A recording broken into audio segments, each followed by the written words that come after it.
अंधविश्वास का अंत। गोपाल एक छोटे से गांव में रहता था।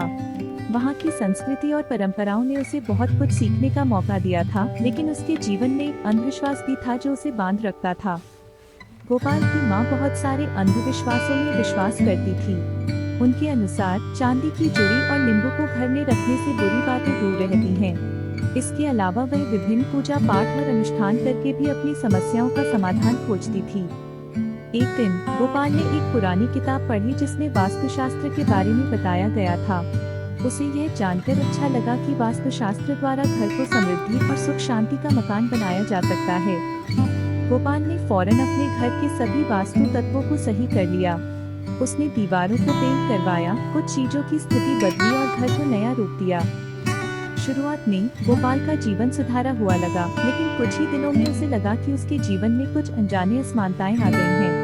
उसके बच्चे और पत्नी के साथ संबंध भी दयनीय हो गए।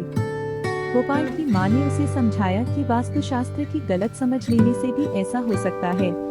जिसका गलत महसूस होता है वही होता है। गोपाल ने इसे बताया और उसने फिर से अपने घर में परिवर्तन किया।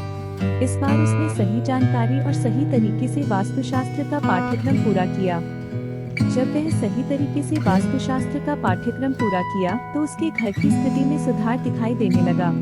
उसकी आर्थिक स्थिति में भी सुधार हुआ और उसका परिवार भी पुनः मिल गया। गोपाल की यह अनुभव जीवन में सच्चाई की ओर उसे ले जाने के लिए बहुत महत्वपूर्ण रहा।